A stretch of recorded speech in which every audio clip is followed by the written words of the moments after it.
The National Weather Service in Bismarck has issued a severe thunderstorm warning for central Grant County in south central North Dakota, south central Morton County in south central North Dakota until 4:30 p.m. Mountain Daylight Time or 5:30 p.m. Central Daylight Time at 3:24 p.m. Mountain Daylight Time. National Weather Service Doppler radar indicated a severe thunderstorm capable of producing ping-pong ball-size hail. This storm was located nearly 40 miles northeast of Lemon and moving northeast at 20 miles per hour. Locations impacted include Carson, St. Gertrude, Raleigh, Larkin, Flasher.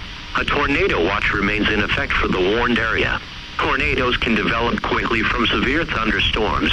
Although not immediately likely, if a tornado is spotted, act quickly and move to a place of safety inside a sturdy structure, such as a basement or small interior room. Very heavy rain is also occurring with this storm and may lead to flash flooding. Do not drive your vehicle through flooded roadways.